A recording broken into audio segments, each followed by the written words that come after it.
It's Wednesday. You all know what that means. It's time for another episode of the Life in the Movies podcast. I'm one of your co hosts. My name is Ryan Cam. Thank you all so much for tuning in. Well, folks, to quote Poe Dameron from The Rise of Skywalker, or well, to paraphrase from him, somehow, some way, the Scorsese versus Marvel debate has returned. And, well, Jacob and I are going to be talking about that. And we'll also be talking about Defenders Episode 5. But first, Jacob Martin, how you doing? I am doing well. It's been a good week. It's been a lot of excitement. It's been good. Starting to slowly get back into the YouTube grind again.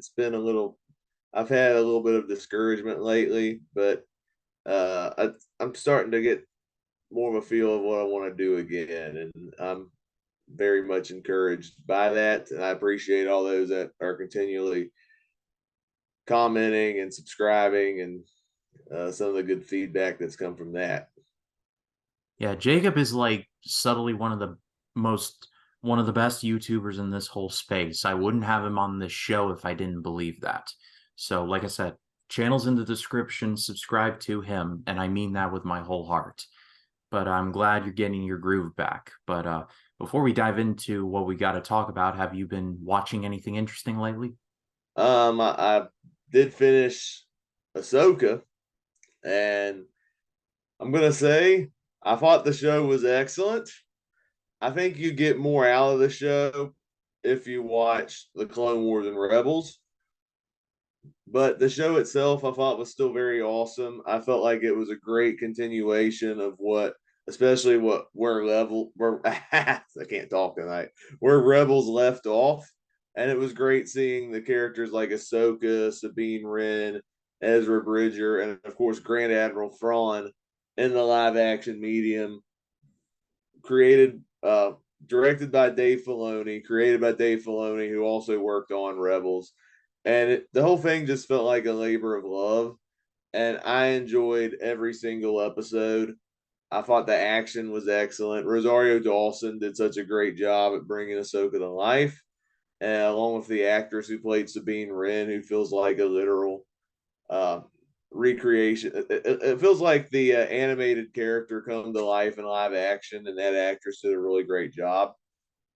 I think uh, they do a lot in Ahsoka that I really respect, and it makes me appreciate what they're trying to do and setting up, kind of like what people complained about the sequel trilogy. I feel like they're doing a really neat job with shows like Ahsoka and The Mandalorian and filling in the gaps to try to make kind of like the sequel trilogy a bit more cohesive. And I do respect them for that. I've been hearing surprisingly good things about Ahsoka, so I mean, I know what happens, but I have a feeling that at this point I might as well just give it a shot. And I've been swamped with Scary Mania stuff lately, so it's been hard, but I will give it a shot. But Jacob, you have convinced me to Yeah. at least dip a toe in because I the Clone Wars TV show was a part of my childhood. Like in that show, I just like it was Friday nights for me. My dad and I watched it together. It's very special to me. And Rebels is a severely underrated show that just I think it's subtly one of the best things that Disney has done with Star Wars because lest we forget, Clone Wars kind of ended because Disney bought Lucasfilm in 2012, and by 2014, Rebels started, and it was on the old Disney XD network. I'm sure some people remember that network, and Rebels was really, really good, and so I'm definitely now going to give it a shot. But Jacob, what else you got?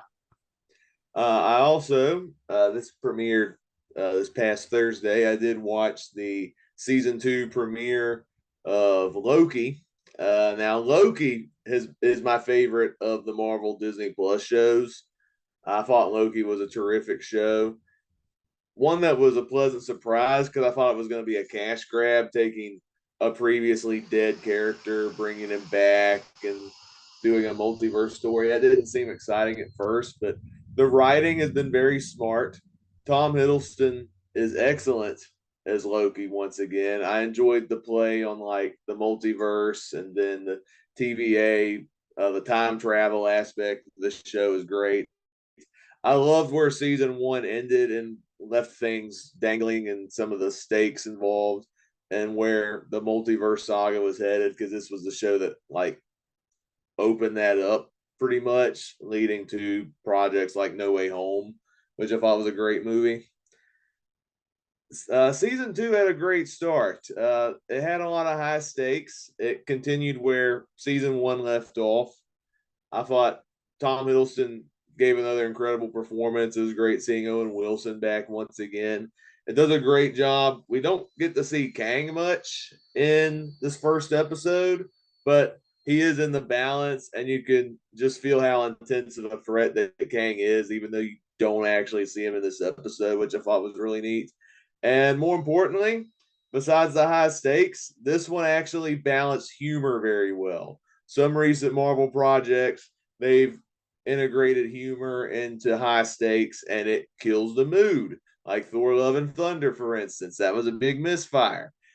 I thought the humor worked great in this show between Loki's interactions with Owen Wilson's character Mobius, and then they bring Ke Huy Quan in Loki. He plays a repair guy, a character named OB, and he holds his own. And he actually is just as funny as Owen Wilson is on the show. And having the three actors bounce off each other was actually pretty awesome. I'm excited to see the remainder of season two, and hopefully it keeps the momentum going that made the first season such a blast to watch. I'm so very happy that Ke Huy Quan is getting his flowers while he's still alive because that dude, like, people kind of ridiculed him. Not, I mean, ridicule is a bit of a strong word, but like Short Round, there's some people who didn't like the Short Round character.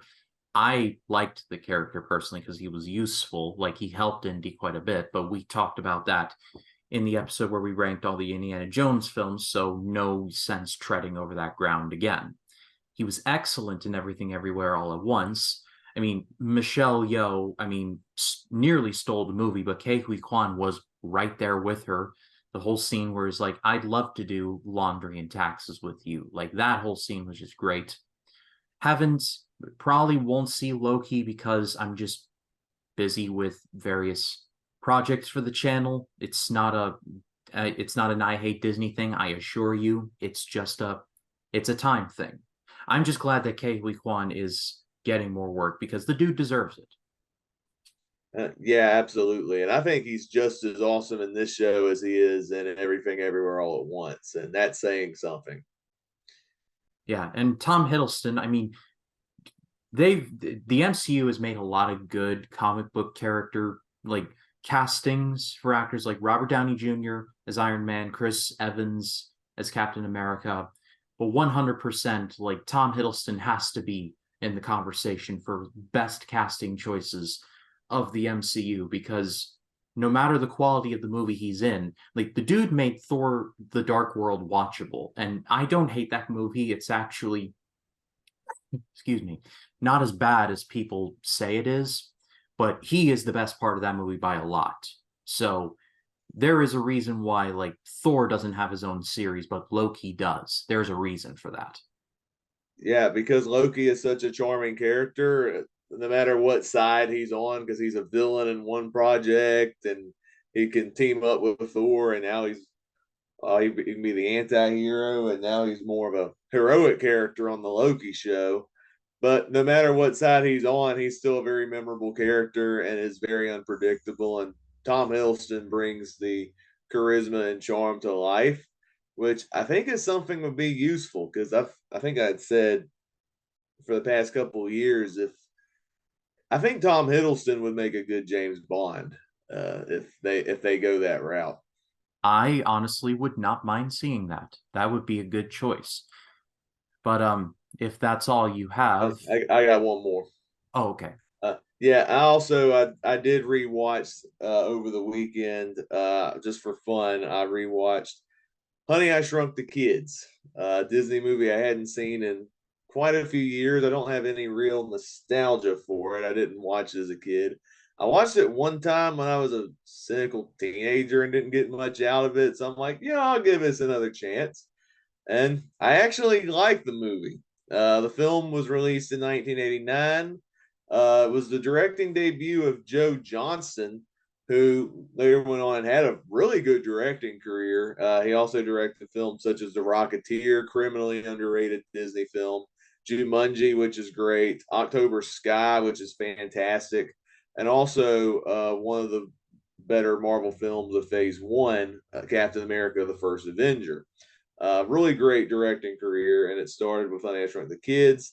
Uh, I think a lot of people probably know this movie. Rick Moranis plays this inventor who creates this shrinking ray, and then like this malfunction happens, and his kids, along with his neighbor's kids, get shrunk by the shrink ray. They're shrunk down to like ant size, and due to some like crazy mishaps, they have to wander go through the backyard, which to the size that they're in shrunk, it's like a jungle, and they have to get back and get back to normal once again. I thought the film was charming. Nothing like mind blowing as far as story goes. It does feel like your typical kind of like cliched 80s family film, but I like the premise with like the shrinking ray and the shrinking technology, which gives it a little bit of a charm to it, and it does stand out. The kids characters are really nothing to write home about. They don't really like stand out to me personality wise, but I think they do a decent job at getting you invested in the story. The standout, of course, being Rick Moranis is the dad. He was awesome in this role. Definitely tailor made for Rick Moranis. Pretty good visual effects for the time too. Some effects I don't think have aged that well. Like there's a scene where the kids are flying this bee and it looks really fake in today's standards, but I do admire the practical effects that are used in this movie and the miniatures that are used. Like they built an animatronic ant for the kids to interact, and that ant was pretty cool. And there's a scene where this ant is fighting a scorpion, and I'm pretty sure they use stop motion to create that scene. I'm like, oh man, this scene's pretty dope. That just looks so awesome to watch. I know it would be CGI if it was done today, but I don't think CGI would replicate how awesome that boss fight was between the two creatures. I thought that was pretty cool. Pretty good score. I think James Horner, I think, scored it. It's kind of like this jazzy score to it that I thought really worked. All around, a pretty good movie. Nothing mind blowing or anything, but a fun little family film. I had fun rewatching it.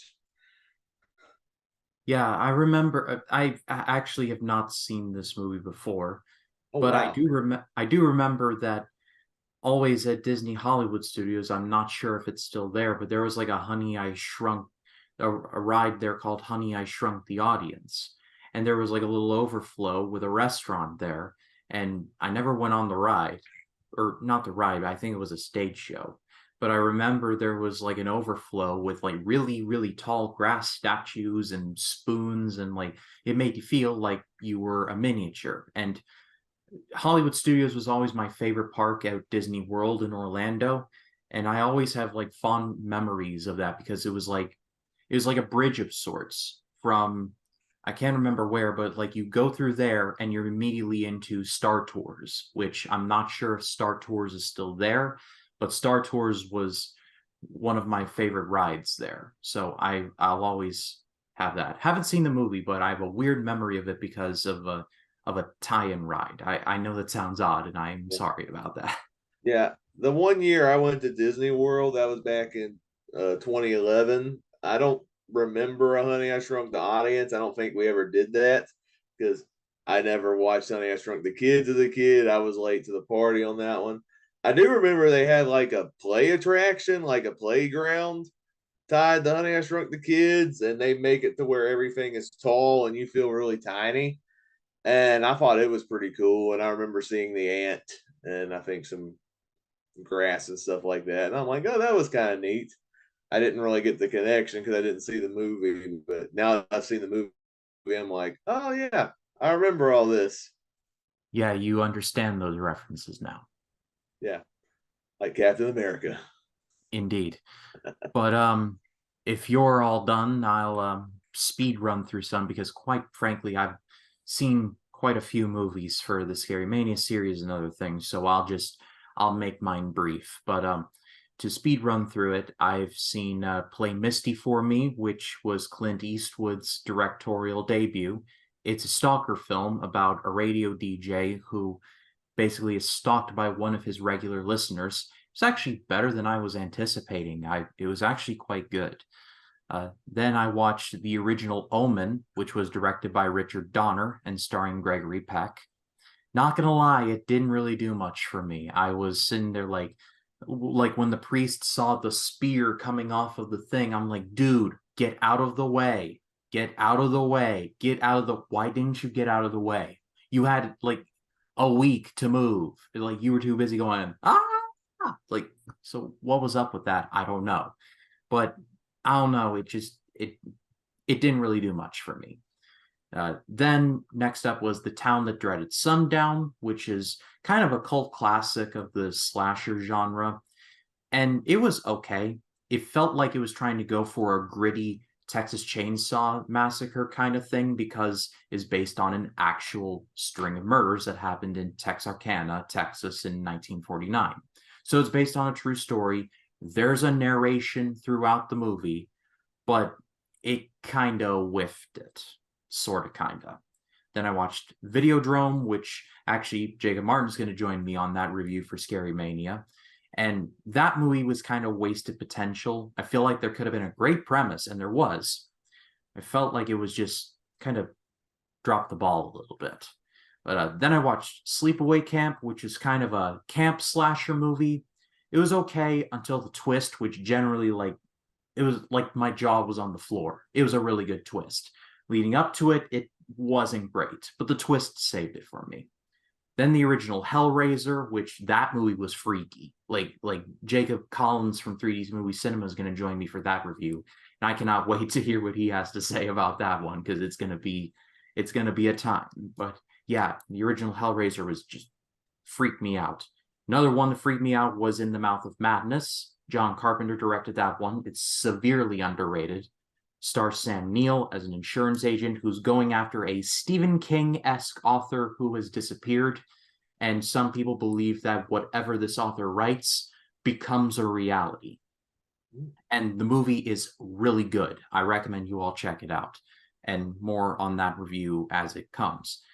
And then I watched The Faculty, which was directed by Rob Rodriguez, screenwritten by Kevin Williamson of Scream 1, 2, and he wrote several Scream movies, Jacob. I'm sure He you. wrote 1, 2, and 4.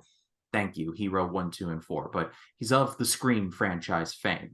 And this movie was actually really good as well. It's about an alien invasion. Aliens take over a high school, and the students have to fight back. The cast is really one of the reasons you should check it out. Josh Hartnett, Elijah Wood, Jordana Brewster, Usher, yeah, the music artist, he plays a role in this. Salma Hayek, and the villain is played by Robert Patrick, the T-1000. And also Jon Stewart of The Daily Show is in this, and his character's name is Professor Edward Furlong. Jacob, I'm going to give you a minute to pick up on the reference. Okay. Wow. Do you understand the reference? Yeah. John Connor, Terminator 2. Yeah, exactly. And the villain of Terminator 2 is also in the movie. But it's not just, excuse me, it's not just those kind of inside baseball jokes. There's actually a good story here. So, yeah, kind of a mixed bag in Scary Mania viewing, but like I've pretty much enjoyed myself for the most part. And then this past Friday, Jacob Collins was on my channel and we watched the movie Nightbreed together, which was directed by Clive Barker, who also directed Hellraiser. Or, well, actually, I don't believe he directed Hellraiser, but he wrote the book that was, or no, wait, actually, he did direct. He did direct Hellraiser, excuse me, but he also wrote the book. He wrote the book that the movie was based off of. But Nightbreed was also based on his story. Famously, he hated this movie and released his own director's cut. But Jacob convinced me to watch this for the first time. It was surprisingly pretty good. and it's severely underrated for the 90s. So I recommend you all check that one out. So I'm sorry to just throw a whole bunch on you, but it's been quite busy. I'm Oh, sorry. that's good. I actually haven't seen a lot of those movies. I've only actually seen Hellraiser, which the only thing I don't remember much about that movie. It wasn't one that really grabbed me, but I remembered it being freaky. It did get under my skin at times. Some of the practical effects and the gore that was in that movie. And I've also seen The Omen, and I was shocked that you didn't care for The Omen. Like I really enjoy The Omen, and I think the thing that kind of struck me about that movie is that was directed by Richard Donner, and he directed it 2 years before he directed Superman. And believe it or not, it was his job directing The Omen was what got Richard Donner the job to direct Superman. I don't know how that happened, but I'm glad it happened because Superman is a fantastic movie. The Omen, I personally think it's a great movie. The fact that Gregory Peck's in a horror movie just speaks volumes of how good of an actor he is. And I actually really I thought the premise was effective, like it was unsettling, but also entertaining at the same time. I thought it had such a good mix, and I thought the film was to me it's one of the better horror films that came out in the '70s. But I guess you have that. Everyone has their own opinion on certain stuff, I guess. Yeah, it just wasn't for me personally, but it's kind of similar how you talk about that to David F. Sandberg, who directed a little horror movie called Lights Out based on his short film, and then a couple years later he directed Shazam. So it's kind of similar to that, how someone directs a smaller budget horror movie and then directs a big superhero movie. So And kind of similar to that almost. I also think James Wan because he started out directing Saw and Insidious and The Conjuring, and then he ended up doing Aquaman and Furious 7.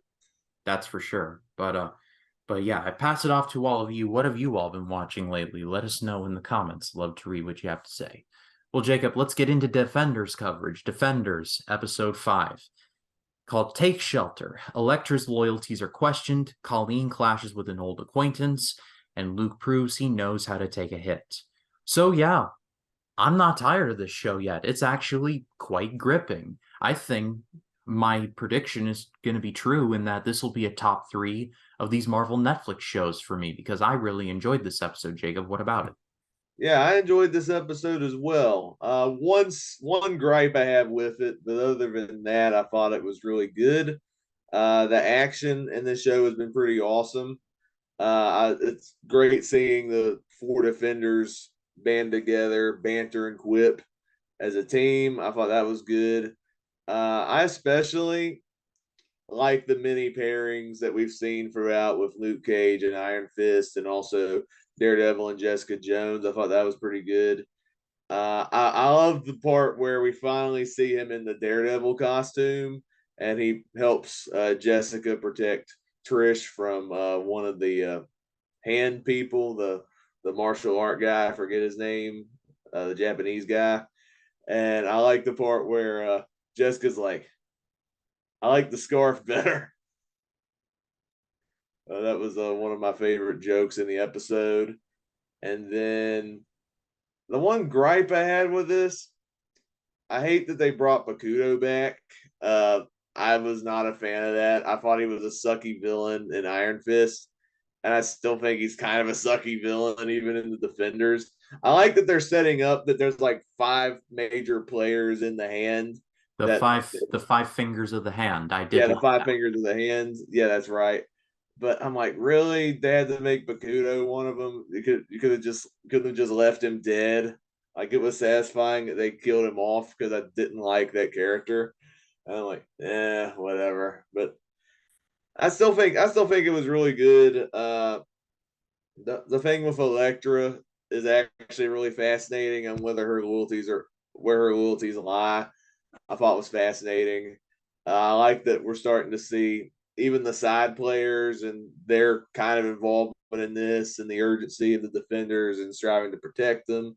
Like Colleen for Iron Fist, Claire for Luke Cage, and Karen for Daredevil, Trish for Jessica Jones. I like that that's all starting to come into play, and there's a little bit of stakes that are raised because of stuff like that, and kind of like the uncertainty of whether some of these characters are going to survive or not. Yeah, I also liked how the heroes are not or the heroes alliance is uneasy, but also the villains alliance is uneasy as well. Yeah. It's not it's balanced. Like you see Alexandra, the Sigourney Weaver character trying to keep it together, thinking she is the leader of the Five Fingers, but then Madame Gao's like, no, no, no, I'm the leader. I've been here longer than you, which I mean is kind of true. I mean, she was in Daredevil and in Iron Fist. So it's she does have a bit of a claim there, but at the same time, is like these like the people who's like I'm pretty sure they couldn't order a cup of coffee together, let alone take over New York. But it like I don't mean that to come with like they're not jabronis. Like they're actually like taken seriously, which is good. But I like the dynamic of the heroes aren't exactly like we're united, but the villains aren't exactly that either. I think that's far more interesting. And I feel like with only a couple more episodes left, because remember, this is only 8 episodes. Thank God, because I'm so sick of these being 13 episodes. Like it's only 8, and I'm just like, it's a miracle. So we only have like 2 or 3 episodes left, and we're finally like it's like no it's like no filler almost. Yeah, and that is refreshing, especially after how drawn out the first season of Iron Fist was. Yeah, I thought this was all around another really good episode. I liked what you just mentioned, and also the fact that yeah, where I was going with this. I'm Well, sorry. no, no, it's okay. What I will say though is I agree with you on Bakuto. When I saw him, I'm like, oh no, get him away. Any reminders of Iron Fist season one, I want off of my screen now. But I think like he's surrounded by the other members of the hand, so it's not like him directly. It's you got Madame Gao and Alexandra and the other members doing their thing. So he's a part of a team. So it's kind of like seeing Iron Fist in this show. Is like seeing the other cool parts of it it balances itself out almost. And one of the best scenes in the episode is when after they're attacked at the restaurant and they escape, Luke Cage disappears, but then comes back with one of the members of the hand, and they're like, and they ask him, "Are you okay?" And I'm like, "Oh, I'm fine." And then like he's so cool about it, and he like takes him to his van. Is like, "I got one of them." I'm like, "All right, I've been sitting on this for a while, but Luke Cage, you're my favorite member of this team. Like Daredevil's cool and all, but Luke Cage is just like you just usurped him. Like you are awesome." Yeah. Going back to that, when Luke Cage captured that one guy, and we see where that goes out, and they interrogate him. Daredevil tortures him with his vigilante stuff, and then eventually Stick ends up beheading him. I'm like, okay, that's cool. I would have been more satisfied if that was Bakuto. Get that Joker out of the way. Yeah, but we're stuck with him. But again, he's with other people, so it's not like we're locked in with him for like several episodes and it feels like misery. But I'm still loving this show. We only have a couple more episodes left. If our coverage of these shows has proven anything, is that the finales can be rather but I'm confident that that won't be the case this time. But I pass it off to all of you. What did you think of the Defenders episode 5? Comment below, let us know. But Jacob, let's get into it. It's Scorsese versus Marvel again, and I hate that it's the case. And it's been a few weeks now, but we both have been busy, so we've finally caught up on this. You know, it was annoying back then, and it's annoying now. Is like at this point, I just want to like shout from the rooftops, like what you like. In the words of Brian Zane from the Wrestling Channel, Wrestling with Regret, like what you like, don't be a dick. And I'm sorry, this is a family show, but I mean the quote still applies. But Jacob, what do you got? Uh, I respect Martin Scorsese. He has a deep passion for cinema. I love a lot of his movies. At the same time, I like Marvel. I still like their movies. They've taken a slight dip post Endgame, but I still like a lot of their stuff. I don't mind blockbuster films if they're made well and made by capable people.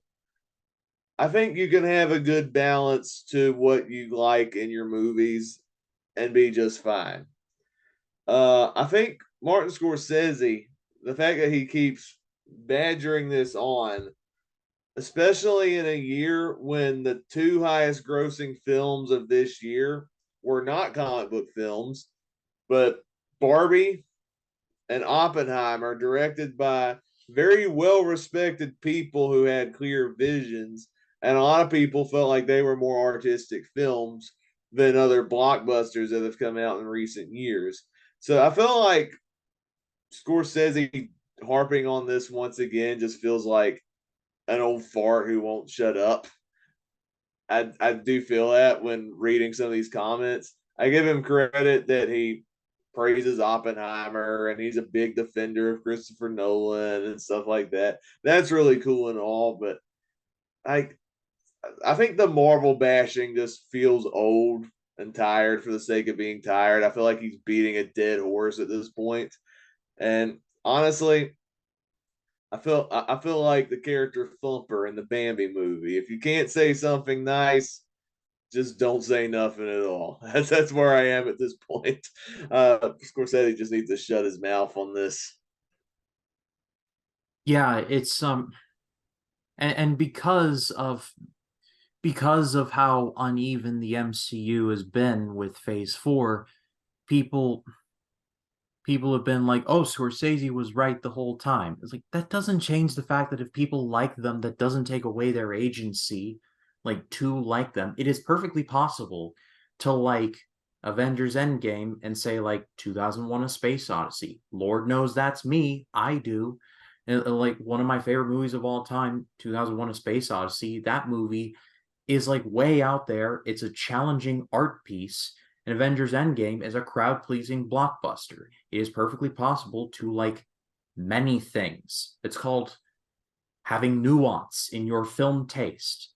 And like I can like it just depends on your mood, I guess. But it has become incredibly tiresome. Yeah, and thinking back what you said, if you look, two of my favorite movies of all time, Star Wars and The Godfather, two completely different movies, two completely different genres, two completely different types of movies. One's a sci-fi fantasy blockbuster, kind of like the foundation of the modern blockbuster. The Godfather is this 3 hour long character piece gangster film, a lot slower paced. And yet they're two of my favorite movies of all time that I love for two completely different reasons.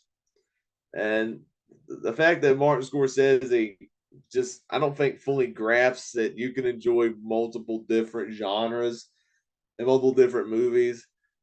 I don't know, that does it does make him come off a bit of a hypocrite at times because he has such a diverse filmography. He does gangster movies. He does character studies like Taxi Driver. He even did a really amazing family film with Hugo, and he can do challenging religious films like Silence. He has a good track record, and even the ones that don't do well, like he did a musical at one point, New York, New York. Not a great movie by any means, but the fact that he tried to do something different still shows how versatile of a director that Scorsese is, and the fact that he's saying, "Oh, okay, all the other genres are high art, but superhero films aren't." I don't, I don't get that, and maybe honestly, the challenge I make, I don't know if I know Martin Scorsese ain't watching this, but the challenge I make, if you don't like comic book movies, I challenge you to make one yourself. See what you can do. I think if he tries it, sees the challenge, I wish he would go up to the challenge and make a good, capable comic book movie if he doesn't like the ones that he's seeing. That's what I challenge. I'm just saying the Penguin character is right there. He is essentially a gangster. Martin Scorsese is like the king of gangster movies. I mean, come on. Like Colin Farrell, I'm sure would be more than happy to do it. But, and just for context of what we're talking about here, it was in a GQ article, and Scorsese was talking about how the MCU feels like manufactured content and akinning it to almost AI. It's like, yeah, so yeah, that's what he was referring it Yep. to.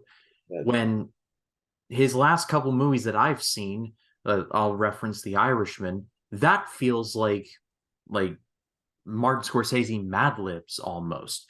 Who's the main star? Robert De Niro. Who is he playing? Someone a part of the mob.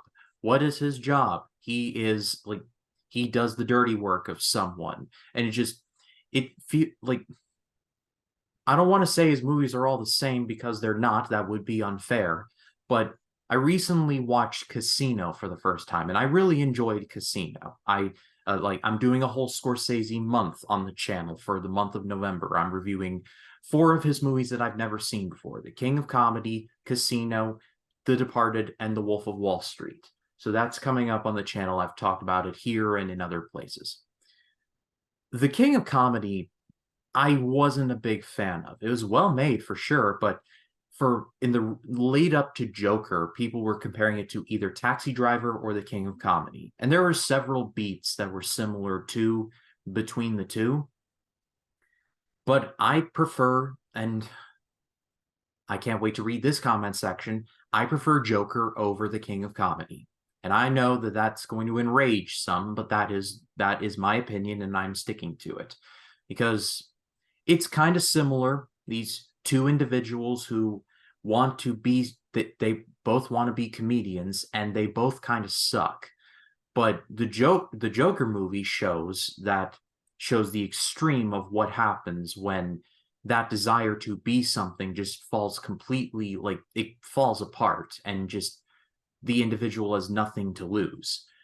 With the King of Comedy, you don't know what's going on with that movie, if it's real or if it's all in his head, but in kind of a bad sense. I was sitting there thinking to myself, if this were like real life and this were happening, this dude would have been arrested like before this would even have gotten halfway close to what it is. And I didn't root for anyone. I wasn't able to because wasn't a big fan of Rupert Pupkin, and I wasn't a big fan of Jerry Langford either. They didn't give me a reason to root for him either. And then there was the woman involved, and I have no idea what her relationship to Langford was. Like, is she like his lover? It was weird. I'm gonna save my thoughts for that review. But the point is that there are, I guess the point I'm trying to get at is that there are comic book movies that I have seen in my lifetime that I've connected more with than anything Scorsese has ever done. And that's not an indictment on the man himself or his talents as a filmmaker because he's one of the best to ever do it. But I would watch Logan, Infinity War, Civil War 1,000 times more before I ever watch The Irishman ever again.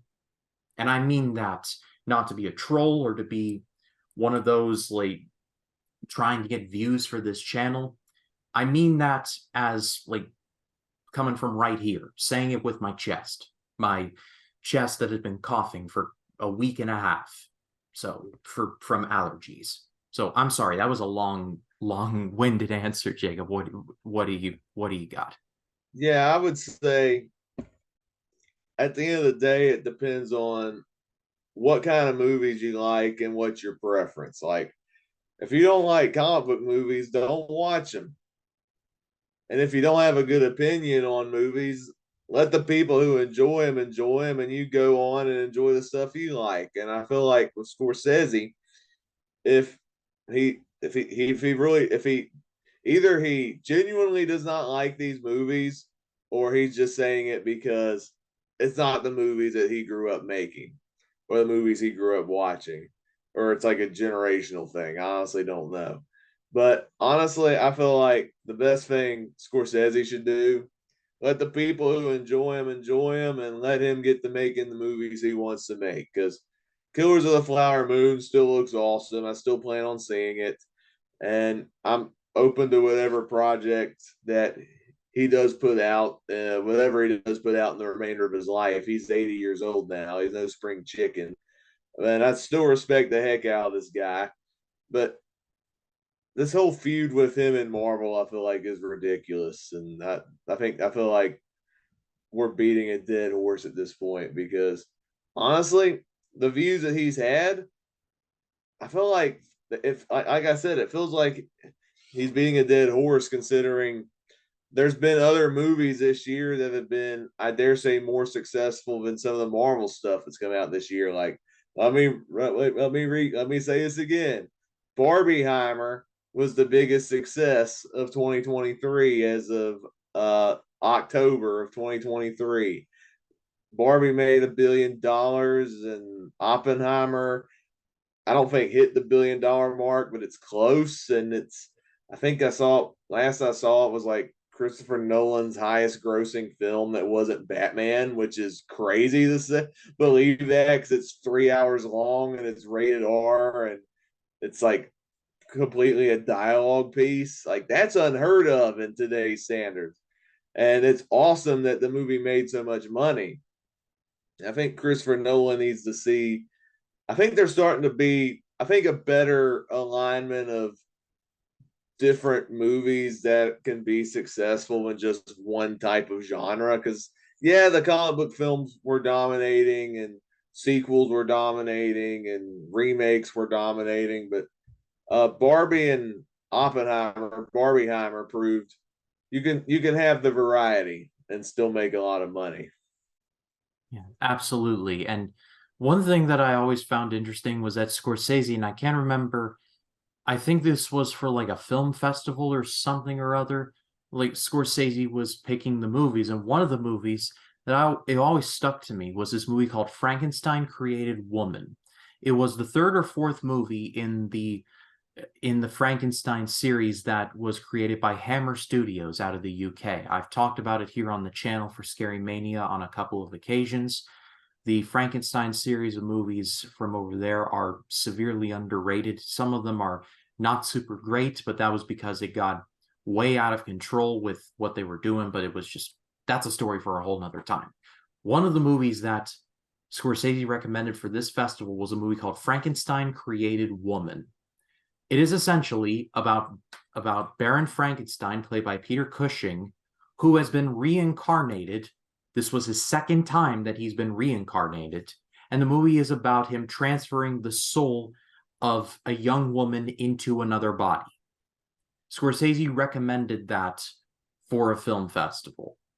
So, and that plot is more cartoony than most of the things that the MCU has done, at least in my opinion. Oh, So oh, Scorsese's like, he's almost like, dude, like, I don't know. It just, that always stuck out to me, and I can't oh, put my finger on why. I got one better for you. I found this out just moments ago. Just from I watched Sean Chandler's ranking of the Exorcist franchise, and come to find out in that ranking, Martin Scorsese not only is a fan of the critically panned, one of the most hated sequels of all time in the form of Exorcist 2, The Heretic, but he also thought it was better and scarier than the first. Yeah, The Exorcist 2 is awful. Yeah. But Like, Scorsese loves it. PSA for everyone at home, like The Exorcist 2 The Heretic is one of the most nonsensical and boring movies I have ever seen. I had to watch it for Scary Mania last year because I reviewed the original Exorcist and it was all sequels for the Scary Mania that happened last year. I dreaded it before I watched it and I dreaded it while I was watching it. Like, I bet Martin Scorsese probably would say that you misunderstood the film. From I I think so, but anyway, I have a feeling as long as Martin Scorsese is still alive, this will kind of, we will circle back around to this because, it's like an easy headline getter and it's a hot button issue still to this very day. So we're not going to escape it, unfortunately. But do you all have any opinions on this at all? Let us know. Comment section. Love to read what you have to say. But Jacob, it's a pleasure. It's a privilege. It's a privilege, as always, to do this with you every Wednesday. Your channel's linked below. What do you have coming up? Well, this video is dropping on a Wednesday. So I guess tonight when this drops, me and Jacob Collins at 9 p.m. Eastern time will be doing a watch party on John Carpenter's Halloween. That's my big uh like Halloween type content that I'll be doing this month. I love that movie. I'm excited to rewatch it again with Jacob Collins. Also, this Friday, I'll be doing my next what I've watched live stream where I'll share my thoughts on recent movies that I've watched in the last couple months or so. I haven't done one in a while, and it'll be good getting back on doing those type of videos and live streams again. And of course, you can also uh, follow me on Letterboxd, Twitter, and Facebook. Yeah, like I said, Jacob's channel is linked in the description. Give him a subscribe there. Jacob will be a part of Scary Mania a little later on in the month, talking about David Cronenberg's Videodrome. So that will be coming up. And then, like I said, Scary Mania will be continuing on, daily uploads throughout the month of October. We're recording this on a Monday, which means that my review for I Walked with a Zombie dropped earlier today. And for the next week or so, the reviews will be the 1950s Invasion of the Body Snatchers, The Fly, The Blob, the original The Blob, and the original The Fly, not the David Cronenberg Fly. Peeping Tom, a severely underrated little thriller from the UK, and Onibaba, a film from Japan. So that'll be in the next week or so. But look forward to that. Look forward to Small Talk every Tuesday. And yeah, a lot of fun stuff coming to the channel for this week and the rest of the year. So if you like the video, leave a like, subscribe, click the bell for notifications. For Jacob Martin, my name is Ryan Cam. We will see you in the next one. Y'all take care.